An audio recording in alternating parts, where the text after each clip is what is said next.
There's a city carved entirely from rose-red cliffs that was lost to the Western world for over 500 years. A fortress where 20,000 people simply vanished overnight, and a desert castle covered in frescoes that shouldn't exist according to everything we know about early Islamic art.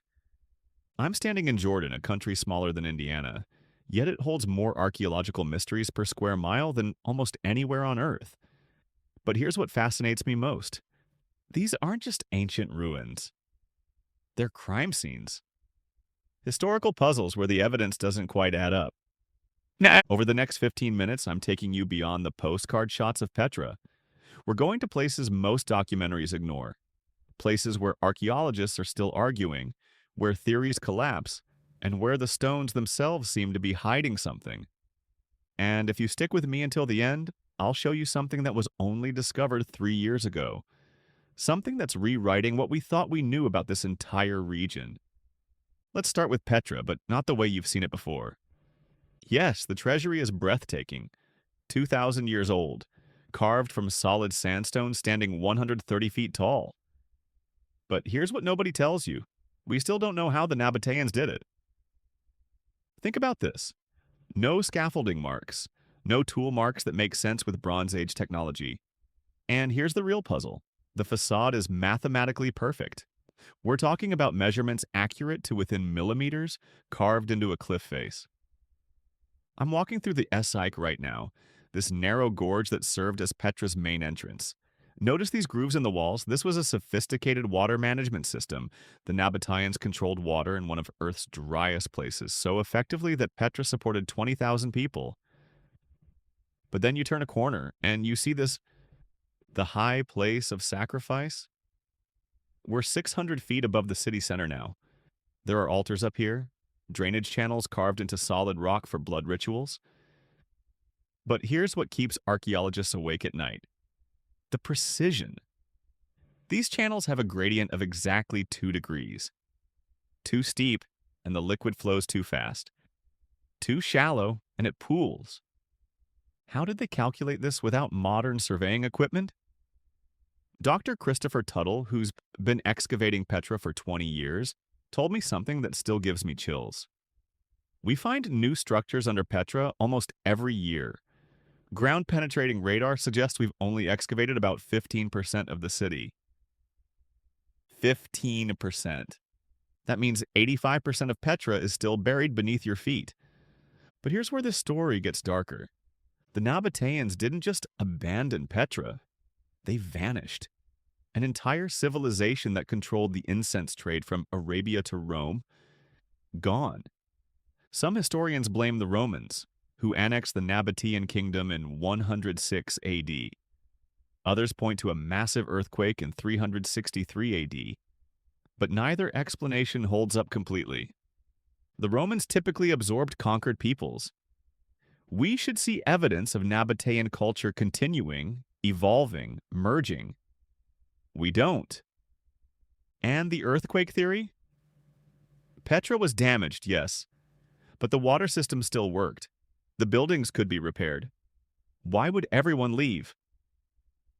I'm now in the royal tombs, and I want you to notice something. See these burial chambers? They were systematically emptied. Not looted. There's a difference. Looting is chaotic. This was organized. Someone removed the bodies. Who and why? There's a theory that archaeologists whisper about but rarely put in writing. What if the Nabateans didn't vanish? What if they deliberately erased themselves?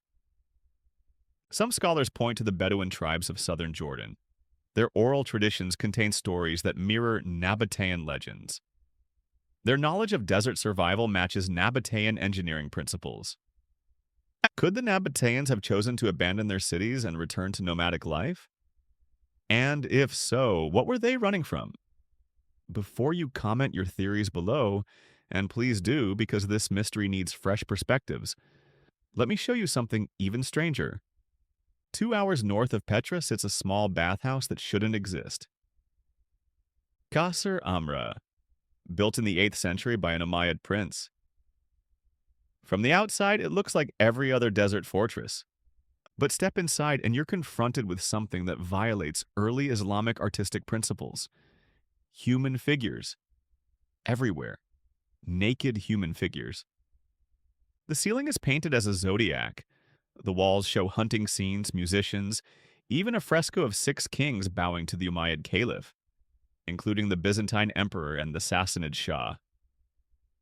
Here's the problem. In early Islamic art, especially religious or official art, human representation was extremely rare. Yet Qasr Amra is covered in it. For decades, historians explained it away. It's a private bathhouse, they said. Different rules for private spaces. But that theory fell apart in 2012.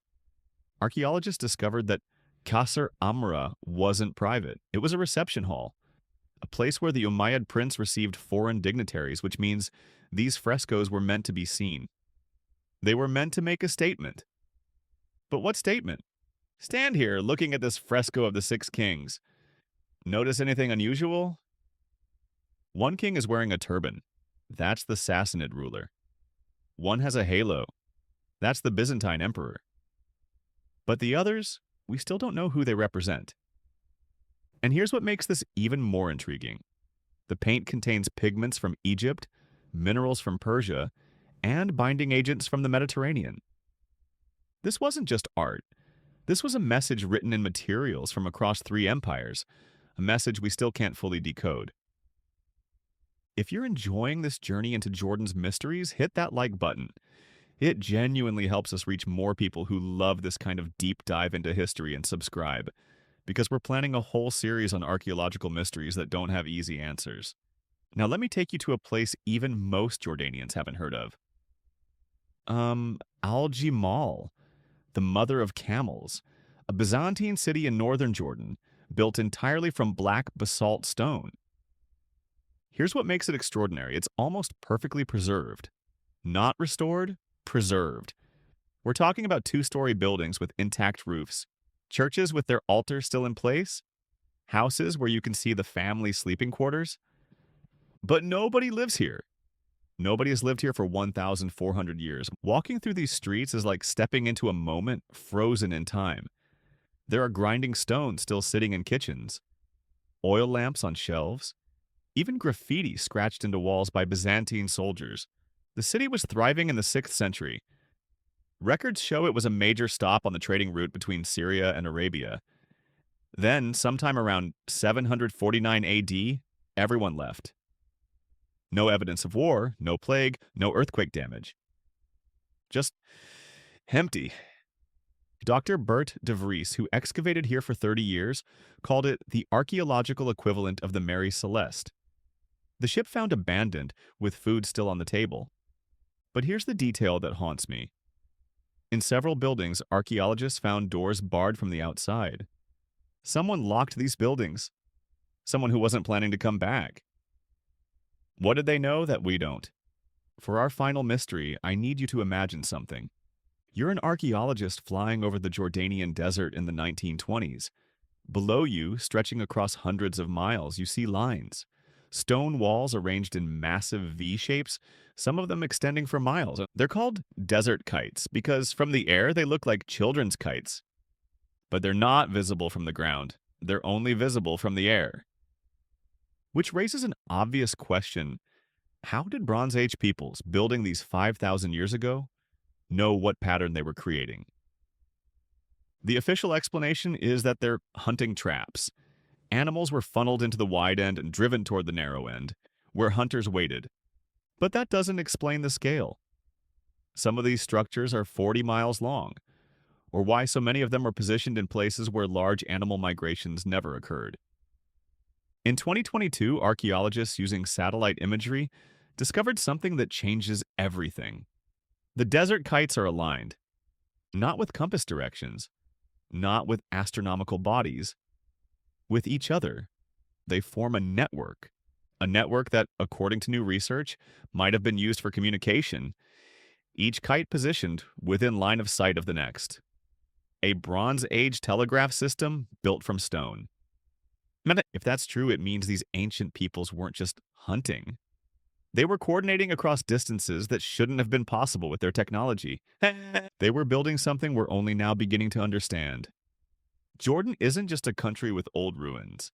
It's a place where the past refuses to stay buried. Every answer we find creates three new questions.